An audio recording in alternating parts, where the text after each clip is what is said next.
Welcome to Historical Drama with the Boston Sisters, where we talk about historical drama series and films as windows to the past and mirrors of the present. I'm Michonne Boston. And I'm Tequina Boston. This is Revolution to Rights America at 250, a 10-episode podcast series from Historical Drama with the Boston Sisters. Revolution to Rights takes you on a journey through America's 250-year history of advancing freedom and justice since the Declaration of Independence in 1776. The historical dramas featured in Revolution to Rights tell stories of battles fought in the quest for freedom and the people whose collective actions and courage inspire us to move beyond remembrance and to take actions today to ensure freedom and justice for all. In part 2 of our podcast on the FX series Mrs. America and the Equal Rights Amendment, we continue our conversation with historian and author Marjorie J. Spruill about the rise of Phyllis Schlafly and her campaign to stop ERA that grew by reaching out to religious conservatives. Marjorie also talks about the feminists who championed ERA and equal rights for women. Gloria Steinem, Bella Abzug, Shirley Chisholm, Betty Friedan, Jo Rukelshaus, Brenda Feigen-Fasteau, and the success of the 1977 National Women's Conference in Houston, a pivotal moment for both pro- and anti-ERA groups. Finally, Marjorie answers our question about the current status of the Equal Rights Amendment. Marjorie J. Spruill's 2017 book, Divided We Stand, The Battle Over Women's Rights and Family Values That Polarized American Politics, was a key resource for the stories in Mrs. America. Mrs. America chronicles the 1970s women's movement to ratify the Equal Rights Amendment, or ERA, and how women's rights became one of the toughest battlegrounds in the culture wars of the 1970s and today. Featured in the Mrs. America miniseries as the real-life figures from the ERA battle are Cate Blanchett as Phyllis Schlafly, Rose Byrne as Gloria Steinem, Uzo Aduba as Shirley Chisholm, Margot Martindale as Bella Abzug, Elizabeth Banks as Jo Rukelshaus, Tracy Ullman as Betty Friedan, Ari Grainer as Brenda Feigen-Fasteau, Melanie Linsky as Rosemary Thompson, and Cindy Drummond as Lottie Beth Hobbs. Our guest, Marjorie J. Spruill, is Emeritus Professor at the University of South Carolina. She specializes in United States history, particularly women's and gender history, and the history of the American South. In addition to Divided We Stand, Marjorie is the author of New Women of the New South, the leaders of the women's suffrage movement in the southern states, the editor of One Woman, One Vote, Rediscovering the Women's Suffrage Movement, and Votes for Women, the women's suffrage movement in Tennessee, the South, and the nation. Marjorie J. Spruill has served as a member of the Executive Committee of the Southern Historical Association and president of the Southern Association for Women Historians. She has served on the editorial board of the Journal of Southern History and is currently on the editorial board of the Journal of American Studies, the Journal of the British Association for American Studies. She was a fellow at the Radcliffe Institute for Advanced Study at Harvard University and a fellow at the Woodrow Wilson International Center for Scholars. Marjorie had a fellowship from the National Endowment for the Humanities and was a resident associate at the National Humanities Center. Her work has also been supported by the Gerald R. Ford Presidential Foundation. You mentioned Schlafly, and in the series, it's even organized by women who are key players in the pro-ERA and the anti-ERA movements. Yeah, and maybe we should stipulate that that's largely the way that my book is organized. Okay, yeah. And the film itself seems to be organized similarly. So talk a little bit about Schlafly, you've talked about, but talk about some of the women who were pretty prominent in the series and in your book, Bella Abzug, Shirley Chisholm. We've got Betty Friedan. You mentioned Jill Rukelshaus, and of course, his Gloria Steinem.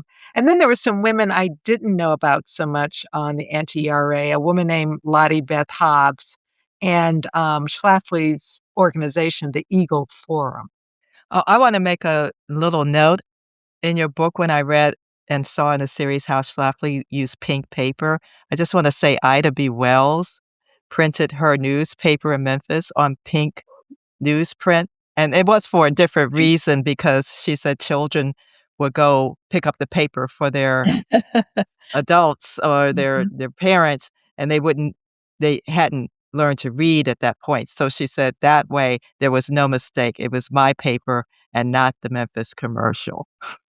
That's So great. I just thought it was kind of funny about Sort of like the Financial Times of the 19th century. Yeah, the pink paper. Yeah, and of course, the pink paper, that was a contribution of Lottie Beth Hobbs and her organization that she founded to oppose the ERA and feminism, called WWWW, Women Who Want to Be Women. And part of having the pink paper, of course, was because that color was something that was widely associated with femininity. so That's interesting because in other cultures, pink was associated with males and the blue was associated with females. So these Interesting. things that we Yeah. fight about actually in other cultures have totally different meanings. okay, I'm Yes. sorry, I took this on Yeah. another into Okay. another direction. We were That's talking about okay. the women of the movements, Okay. plural. Well, the yes, Mrs. America had, emphasizing that, the cast of characters that was, the feminists were women who were much more well known to people, um, and people that I, discuss heavily in the book, and the conservative people. Schlafly is, of course, was very well known, and I think has become better known as a result of my book and certainly that film. Um, but it was a very different situation because the media tended to focus very much on her, and to virtually ignore these other women who were part of her movement. And so when I was doing the research for the book, I had to really dig to find out more about these other women who were part of her group of what I would call, lieutenants, um, and then women who came into the movement from a different direction, led by this woman from Texas named Lottie Beth Hobbs. And then there was a woman named Rosemary Thompson that was one of her key allies, whose work was extremely useful to me because she wrote a book that I discovered early on, almost by accident, called The Price of Liberty, LIB in big letters, ERTY, in which she really laid out a lot of the ideas of these women that were part of Schlafly's orbit, and then tells the story of their activities all the way up through the National Women's Conference in 77. And she published the book in 1978 with a foreword by Jesse Helms. And it was extremely helpful in terms of understanding their thinking, their arguments, their strategies, everything. But hardly anyone had heard of her. Shall we say, that was part of my world, the world of academic historians, had not heard of her. Obviously, people within their movement knew of her very well. And Lottie Beth Hobbs comes at this from a different angle. She was from Texas. She was a member of the Church of Christ. That is one of the organizations that it calls for male leadership in the church and in the home. Are they She conservative evangelicals? Is that conservative strain? evangelical church, very widespread in the South and the Southwest.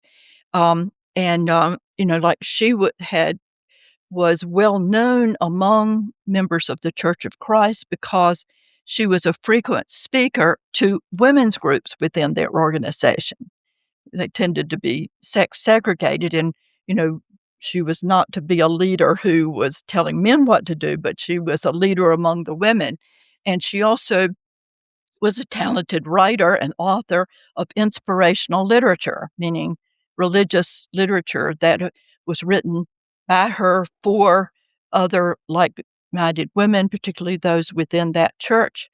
And so when the Equal Rights Amendment was sent to the states in 72, there was an absolute rush to ratify. I mean, states were falling all over each other to be the first, to have the honor to be the first, that kind of thing. And in most cases, they did not even debate it. They just, passed it almost unanimously. It was just so popular throughout the country at that point. Who would be against equal rights for women? And Texas um, ratified very early, and for them, it was just, no contest, in part because they already had adopted in recent years a state equal rights amendment. And the reason for that was because the American Association of University Women and the Business and Professional Women's Organization, BPW, were active in Texas and were calling for equal rights amendment at the state level. And it had been established and it had not done anybody any harm. And so when this came to Texas, the legislature ratified right away. Well, ironic, it would prove over some years since to be the only Southern state that ratified and never rescinded Hmm. in it before, at least before the 82 deadline. But when it passed in Texas right away, Lottie Beth Hobbs and other women like her were really shocked and upset and were going, wait a minute, this is a bill that's going to require sameness of the sexes. And that is not what we want. That is not what our church teaches us. That is not what God created us to be. And we are against this. And this gets into a religious part of this anti-ERA movement that turns out to bring in what I call the foot soldiers of the movement. I feel like Schlafly and her group of experienced political activists are largely providing these lieutenants, but these huge numbers of women that flock into this movement include a lot of women who'd never been involved in politics before, who come from religious organizations that had taught their members to stay clear of politics, which was corrupting, and to, lead their lives as God wanted them to lead their lives, and in churches with male authority, and that taught male leadership in the home. And women were in a subordinate, supportive role. So, this equal rights business was not something that she thought was a good idea. And she and others began to preach that if it went through, that they, as Christian women, would not be able to lead their lives the way that God wanted. And the men in their churches also feared that the churches, if they continued to exclude women from the ministry, etc., might end up losing their tax-exempt status. That, in other words, that the government would be interfering with these patriarchal churches. Okay. So anyway, Lottie Beth Hobbs organizes this massive movement of women who came in huge numbers to the Texas Capitol to try to get this thing rescinded. And people around the country, they knew how to attract attention. They would come, wearing pink, carrying cakes and things like this, and trying to look real traditionally feminine. And pretty soon they started this movement, the organization that called themselves Women Who Want to Be Women.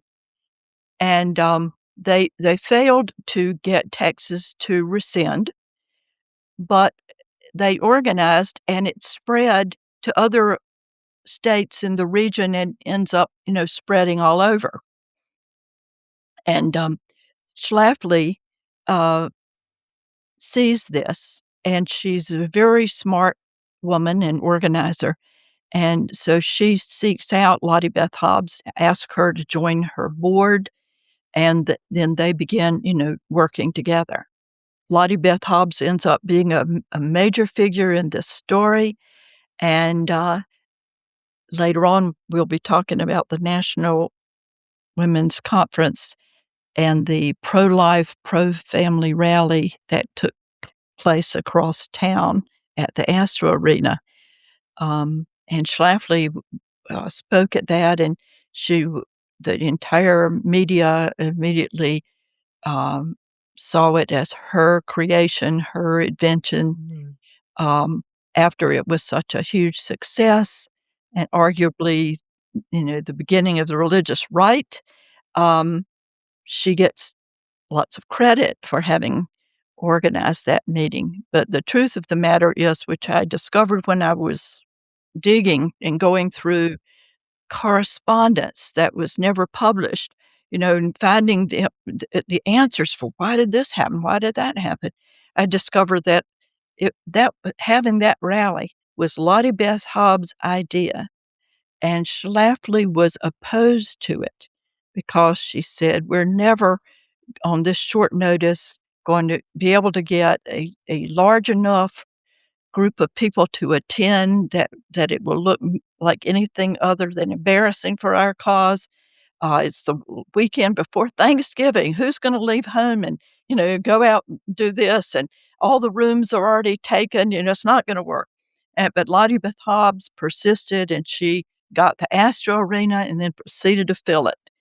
And she was actually working with a woman named Nellie Gray, also a Texan, who had founded already after 1973 the March for Life, which is, of course, the annual huge demonstration in D.C. on the anniversary of Roe v. Wade. And the two of those women were the force behind that pro-life, pro-family rally. Schlafly only sort of came around and then took center stage and was given full credit for it. It's not the first time something like that happens. No. It almost makes me wonder why they set the National Women's Conference in Houston, because it seems that they didn't have the kind of supports that Lottie Beth Hobbs had. Well, interestingly enough, in today's world, we see Texas as an anti-feminist stronghold. In the 1960s and 70s, think of who was from there. You had Liz Carpenter, who was, a journalist and was famous. She was Lady Bird's press secretary and, worked with them. She was, there was Ann Richards, who was an up-and-comer in the state legislature in these days.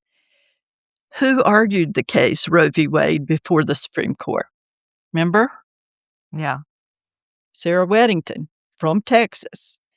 There was Molly Ivins, who was a famous journalist, and they had the state ERA. So in other words, it was a different picture. And I'm not even, that's not even all of them. Barbara Jordan, Barbara Jordan, the great Barbara Jordan. I mean, these were amazing people that were from there. Sissy Farrington, she was from there. And remember, McGovern had Farenthold. She had been a famous character from Texas, and supporter. And there, Nikki Hightower was working with the mayor of Houston. The mayor of Houston was very open to this and friendly. So it was a really different place then. But I, wondered about why they chose it. And at the time that the National Commission on the Observance of International Women's Year was choosing a site, Bella Abzug had just become the head of the commission, and she was a Democrat. And they said, well, it has to be in a labor state, in hotels that are unionized.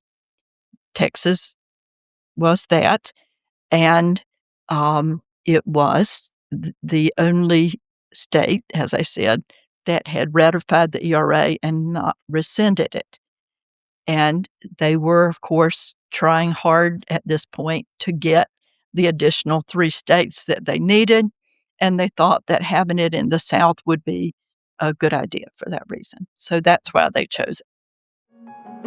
You've been enjoying Historical Drama with the Boston Sisters, a podcast where we talk about historical drama films and series as windows to the past and mirrors of the present. Make sure you subscribe to our podcast on your favorite platform. Share the excitement with your friends. Visit MichonneBostonGroup.com/Boston Sisters. Join the historical drama community by signing up for our e-newsletter so you'll never miss an update, future episodes, or exclusive bonus content.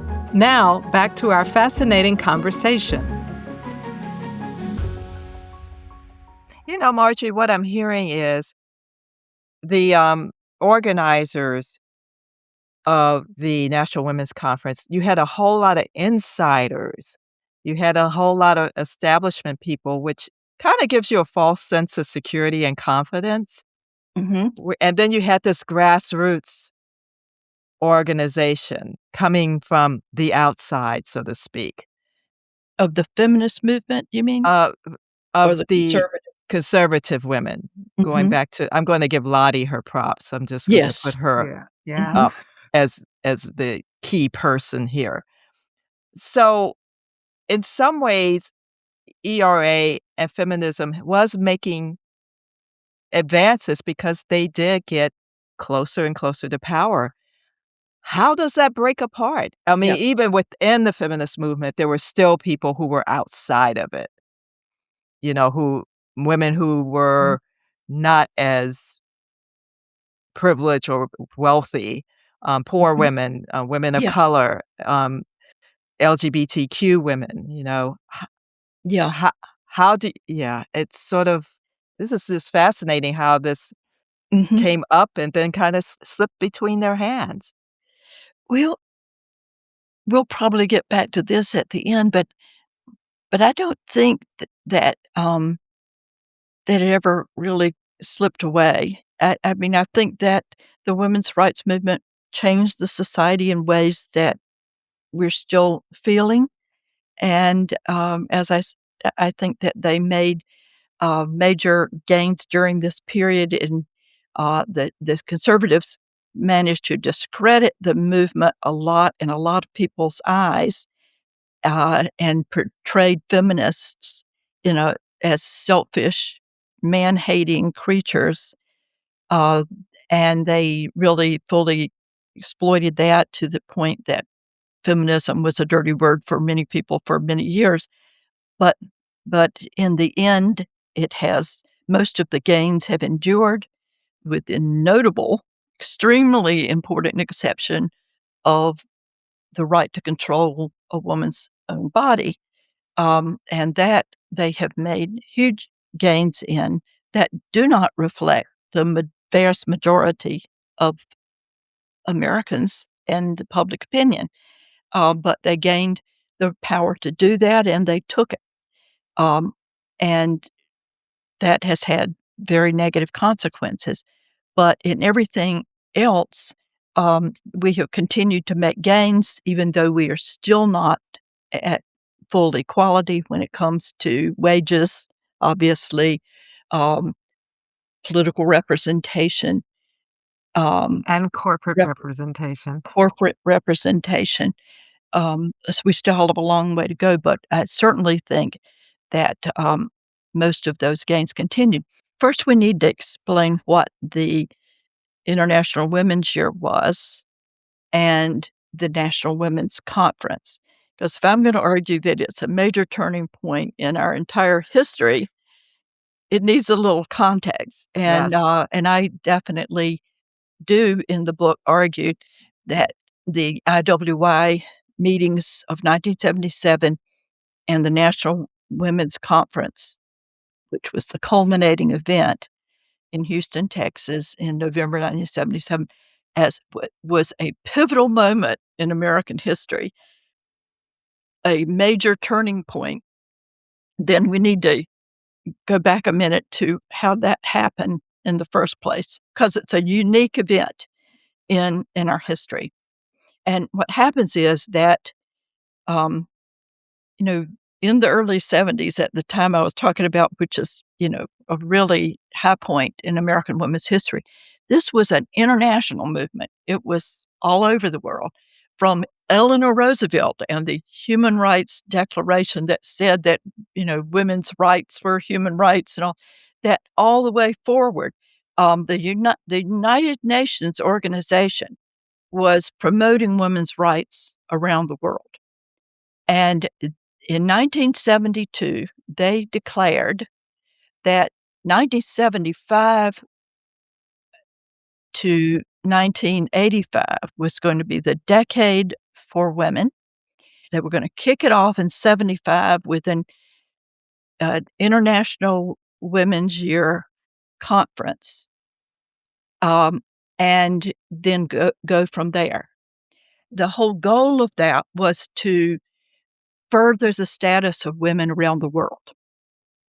So Richard Nixon had to declare, that 75 was going to be the year of the women. When he left office, he still hadn't appointed a commission to organize the American participation, and that was left to Gerald Ford.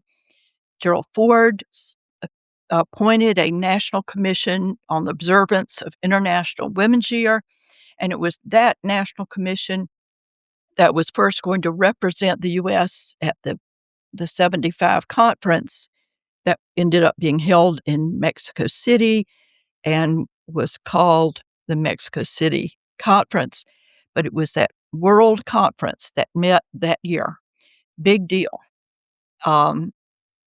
So he appoints this group led by Jules Rukelshaus, and it had the stellar cast of great Americans from business, from politics, from science, from academia, economists, and famous actors like Alan Alda, for example, was one. And it was a magnificent group. It had diversity of race and ethnicity, and I think a token Democrat or two, I'm not sure, is all in the book in detail, but I don't recall. So they start, and they are charged by Gerald Ford with doing a thorough study, supported, by all his agencies, of what was the status of women at that time, 1970, mid-70s, and what would it take? They were supposed to make recommendations for what we had to do to make this a more equal society. He charged them with figuring out what needed to be done further, in addition to what all else was going on, in order to make this a society in which there was full equality for women. And, totally behind it.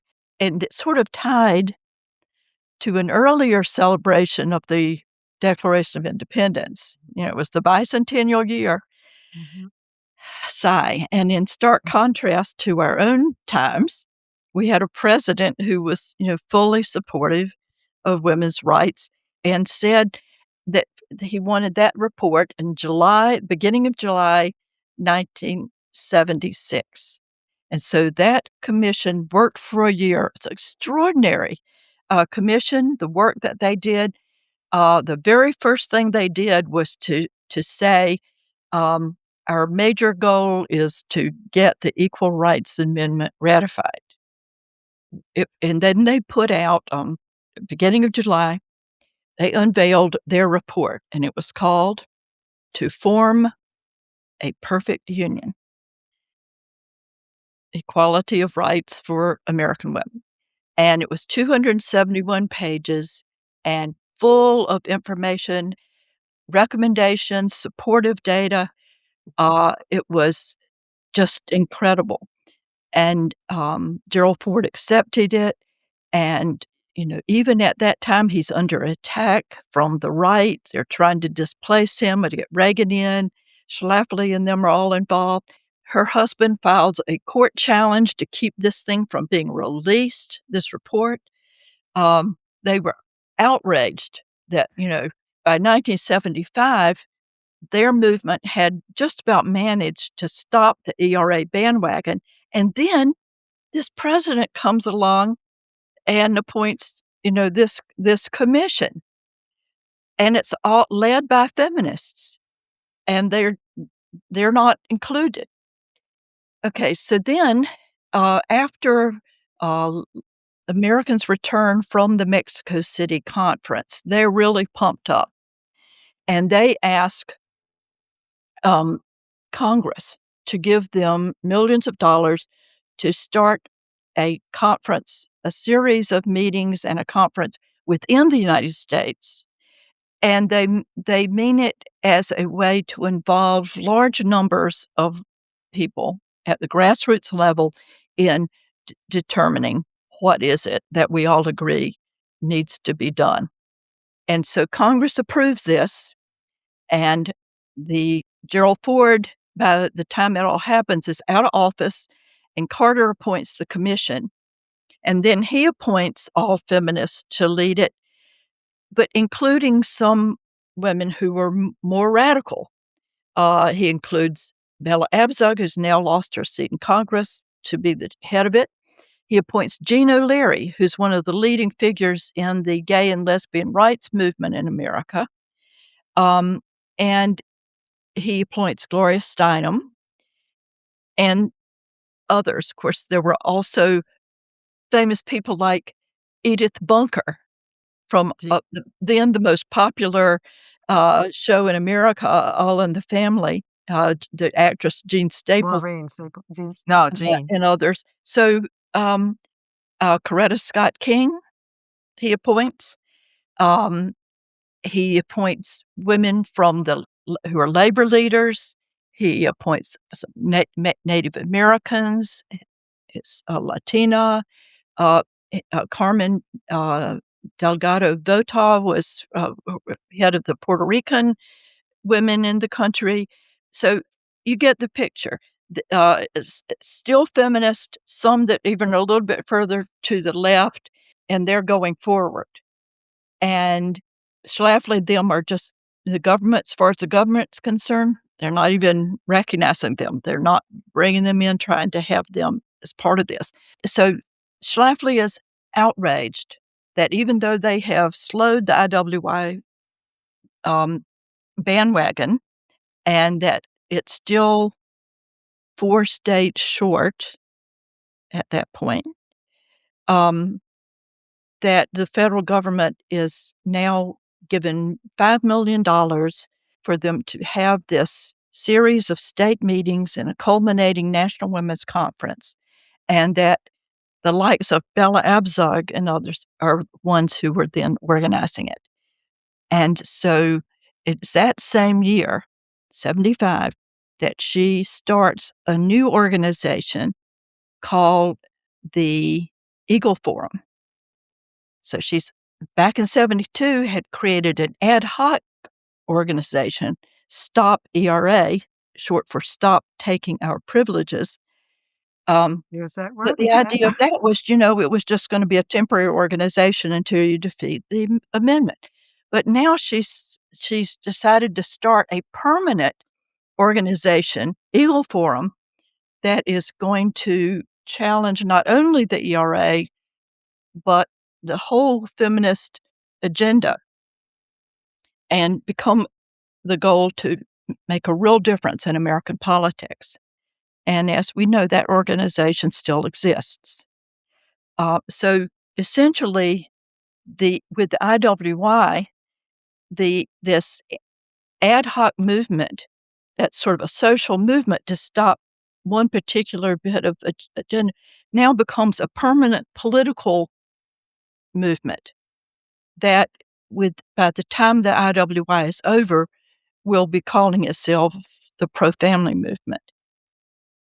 And it will be the group that, in the process of opposing feminists state by state by state by state to elect delegates to go on to the national convention at the end, they will mobilize all of their former allies against the ERA, join forces with the pro-life movement, which had been separate, renew their alliances with evangelicals, Orthodox Jews, conservative Catholics, and another group we haven't discussed yet, the Mormons.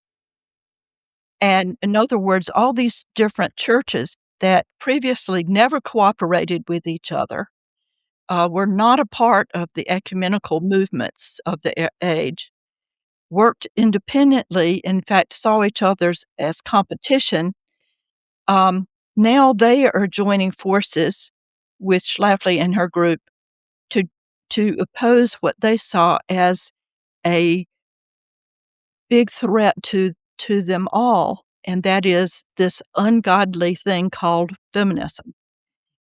And so they start working together in each state to fight feminists for control of the recommendations and delegates to be chosen at those state meetings to go on to Houston. And I spend a fair amount of time on each one of those, on the developments that happen in these states, the ones where the feminists won on most of the resolutions, and those that were the scenes of these amazing conservative takeovers, such as in Mississippi, where busloads of Pentecostals and others were coming in, and led by Richard Barrett, who was a white nationalist lawyer. They seized control of the conference.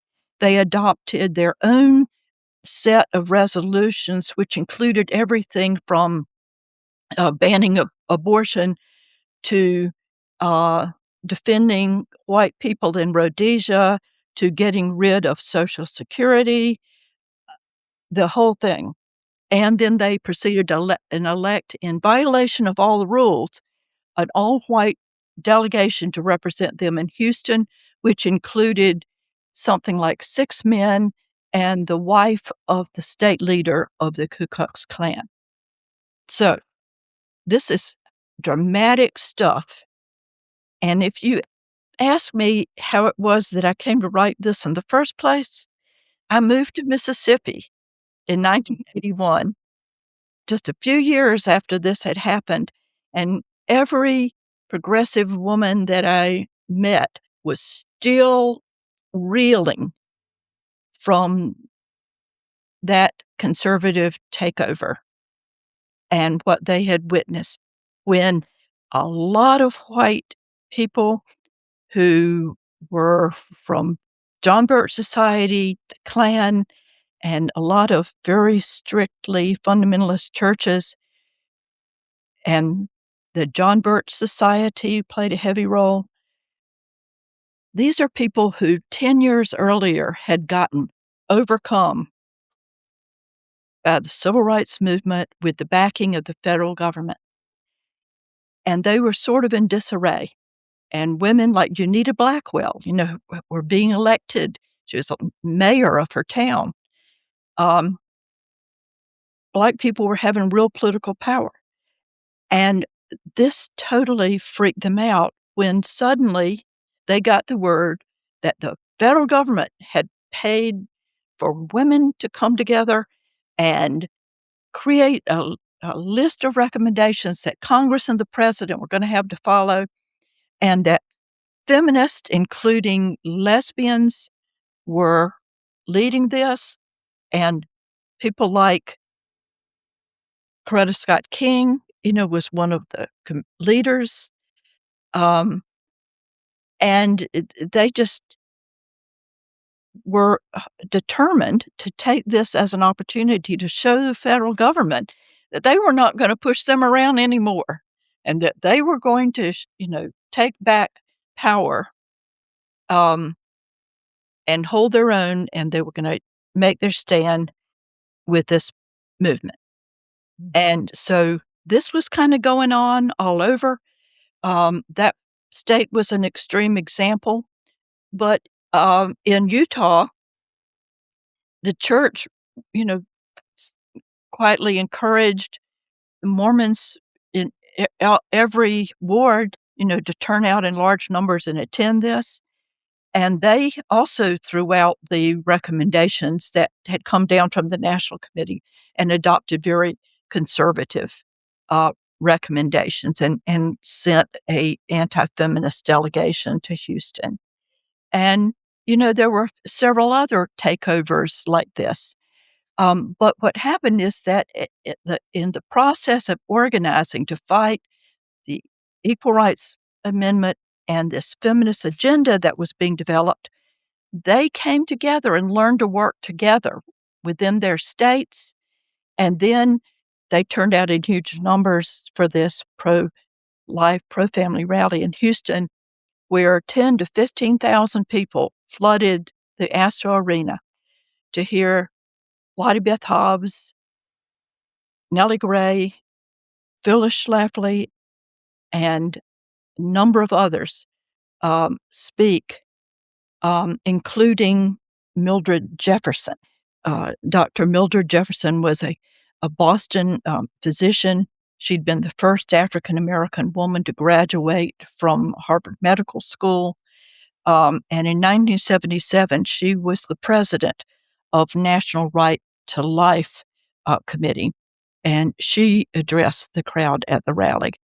And one of the most important things that happened as a result of all of this was the creation of the religious right as a power in our politics, and the coming together of the pro-life and the anti-ERA movements to create this pro-family movement.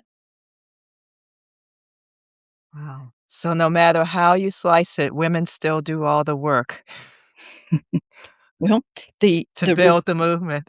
Yeah. See, and at that time, Jerry Falwell was not a leading political figure. Paul Weyrich, who was the founder of the Heritage Foundation, was had not bothered to oppose the ERA. When Schlafly started doing it, he said he thought that she was on a wild goose chase. But by the time this whole thing was over, men like that had been taking notes, and they saw that these women were mobilizing social conservatives around the issue of fighting godless feminism, and that it was working, and that it was also attracting large numbers of people who had been previously not involved in politics and now turning up by the busload at these conferences with the encouragement of their male ministers and with the encouragement of people like Nellie Gray and Lottie Beth Hobbs, who were leaders of the conservative women, and that, this was a real political force that was being put together here. And when the feminists in Houston adopted this national plan of action that basically was a compendium of all the desires for change of this very diverse women's rights movement. And it included everything from the older ideas like equal pay and equal work and equal education, reproductive rights, including an affirmation of the right to abortion and birth control, and by the way, a national health care system, and that it was reaffirming their support for minority rights, and they were cognizant of the fact that the suffrage movement had not, at the end, been supportive of minority rights. And they're saying, this time we're going to be united, and they are not going to divide us again. And Coretta Scott King read that out loud at the rally, and everyone rose simultaneously and joined hands and sang, "We Shall Overcome," with tears coming down their faces in this moment in which they thought, we have put aside these past things that divided us, and now we're going to be unstoppable. Women as a power. And it was, a huge moment. But another moment there was when the resolution on sexual preference came up. And this was the most contentious thing in the list of things they were going to be voting on. And then when people really didn't know which way it was going to go, Betty Friedan stands up and seconds the resolution. And she was at this point well known to have been an opponent of adding lesbian rights to the women's rights agenda, not because she herself was opposed to it, but because she thought that it would be used to fight them and would be politically disastrous. And so now she had gotten together with the lesbian rights leaders who were there at this meeting, and it was decided that this would be a time when her support would really matter. And so it was not spontaneous, it was planned, that she stood up and made that declaration. But most of the people in the room knew nothing about that this was going to happen, and they, went crazy. Then it was adopted, and lesbians in the audience were dancing in the aisles and letting off balloons that said, "We are everywhere." And meanwhile, the conservative groups turned their backs to the podium and bowed their heads in prayer. So, all of these incredibly dramatic things were happening. But this national plan of action that came out at the end was something that was celebrated by the feminists. They shortly thereafter went to the White House to formally hand it over to Jimmy Carter. It was called The Spirit of Houston, and it had all those recommendations in it. And then, the Carter administration was supposed to respond to Congress in a certain number of days of what they were going to do to what they'd already done, blah, blah. But so it was a real celebration. And they also went crazy at the conference when the Equal Rights Amendment was endorsed. And they had already earlier that year persuaded the president and Congress to give them a 3-year extension of the deadline, the 7-year deadline. So now they had a few more years to go. So they were very excited. And it was a real emotional outlet when they had been so excited earlier in the decade that they were finally going to get the ERA, and only to find this group of conservatives seemingly coming out of nowhere and stopping it. And they were so upset. And so when they got together and endorsed this, they were cheering and shouting and crying and, just a real emotional high. So when it was all over, the feminists came away from this feeling united, strengthened, having recruited large numbers of grassroots supporters, which has been their goal, and having it such a diverse group that the press talked about them as a rainbow of women, in opposed to this nearly all white, not completely, but close to all white rally across town with major religious overtones and people who denounced the National Women's Conference and all it stood for.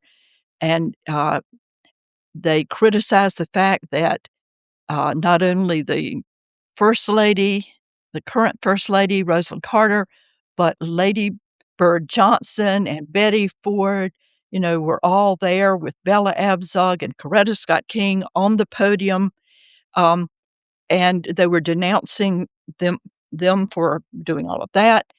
And so afterwards, the conservatives took that national plan of action that the feminists were so pleased with and took it around and used it to register unregistered voters who were religious conservatives that hadn't been participating in politics. And it was at that point that men like Paul Weyrich adopted the strategies that these women had pursued so successfully for mobilizing voters and led massive registration campaigns so that they could get ready for the 1980 elections. Mm. Wow. It's a saga for sure. Yes. Taquina, how are you going to wrap this up into our Revolution to Rights about collective justice movements? Yeah. So as you know, Marjorie, this is part of a series we're calling Revolution to Rights America at 250. And 2020, unfortunately, that was the COVID year, but it was also the 100th anniversary of the 19th Amendment, the ratification giving women the right to vote.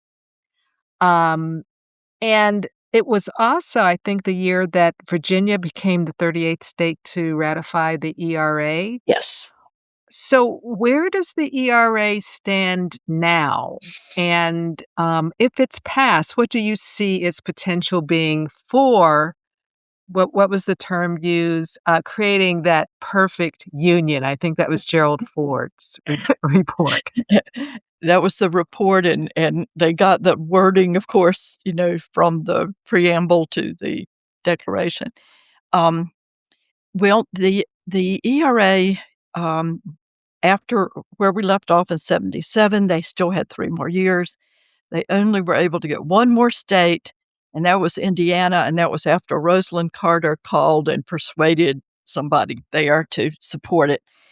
But between 77 and 80, the conservatives got more and more powerful, and in 1980, the Republican Party dropped the ERA, from their platform, and at the same time added a call for a human life amendment and to make anti-abortion views a litmus test for judges.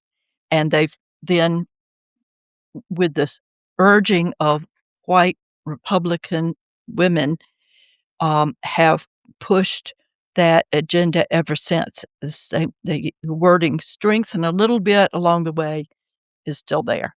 So, but they dropped the ERA, and over the next few years, a lot of Republican feminists fought hard for a while to try to take back their party, realized it wasn't going to happen, and basically were driven out of the party.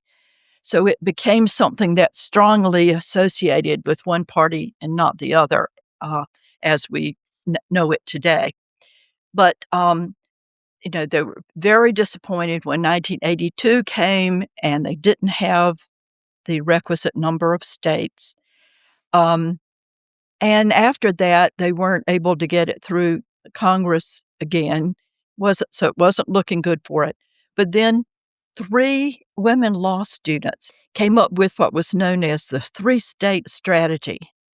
And that was the idea that never mind the deadline, never mind the fact that there were some states that voted to rescind their ratification, but that they now just needed 3 more states to get to that magic number of 38. And so let's get them. And so over the years, Nevada, Illinois, which was one that Schlafly had controlled, and then in 2020, Virginia ratified the ERA.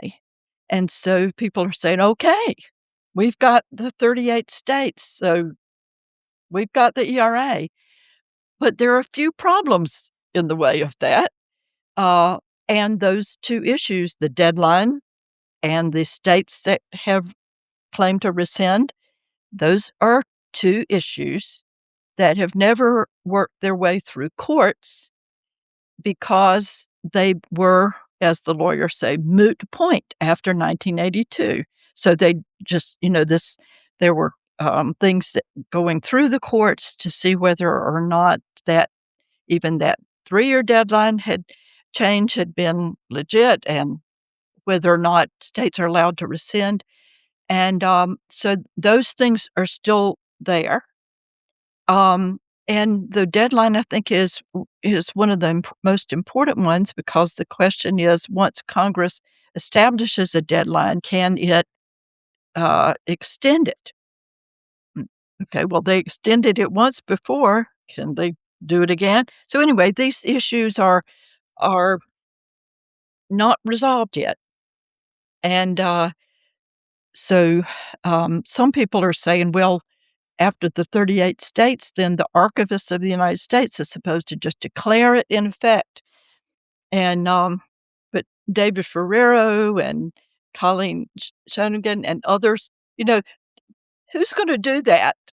When they're still waiting, and the presidents have not been willing to try to step in and say it. And of course, the current president probably wouldn't anyway. And so there it is. And so it still remains, there has been support within Congress, again, especially from the Democrats, to try to go forward with this. But if there is a Democratic majority in the future with in both houses, it's possible that there be, a renewed push, and then maybe it would reach the courts. But it's kind of stuck right now. But it's one of those things where you ask the average American out there if we have an ERA, everybody will go, well, surely we must. I've had so many students who, even after sitting through some of my lectures where they probably went to sleep, they were saying, well, we have an ERA, right? And it just, it's just sort of unbelievable that we don't. And I believe that at some point we'll have one. Download Part 1, Episode 89 of our conversation with Marjorie J. Spruill about Mrs. America to know the history of the Equal Rights Amendment, why men and women in both major political parties supported the ERA, the origins of the word feminist, and how a changing world shaped the modern women's movement. The FX series Mrs. America is streaming on Hulu with a subscription. Do a search to find other platforms to stream the 9-part series. Fees may apply. Marjorie J. Spruill's book, Divided We Stand, The Battle Over Women's Rights and Family Values That Polarized American Politics, is available in our affiliate bookstore on the Revolution to Rights America at 250 bookshelf. Go to our website at michonnebostongroup.com/Boston Sisters to find the link to the affiliate bookstore. Find the webpage for this episode on our website to download this and other podcasts. Subscribe to Historical Drama with the Boston Sisters on your favorite podcast platform. You'll be notified about future Revolution to Rights America at 250 and other podcasts, including our annual Page to Screen podcast where Michonne and I reveal our book list for summer reading, inspired by the 5th season of Historical Drama with the Boston Sisters. Thank you for catching this episode of Historical Drama with the Boston Sisters. We hope you enjoyed our exploration of captivating historical films and series dramas. Find us on Instagram at Historical Drama Sisters and on Facebook at Historical Drama Boston Sisters. We want to hear from you. What historical dramas are you watching? Share your favorites. We may feature them in a future episode. Don't forget to subscribe. Visit our website at michonnebostongroup.com/Boston Sisters and share the podcast with fellow historical drama enthusiasts. Historical Drama with the Boston Sisters is brought to you by the Michonne Boston Group. The views and opinions expressed on Historical Drama with the Boston Sisters are those of the speakers and do not represent the positions or views of the Michonne Boston Group, its clients, or affiliates.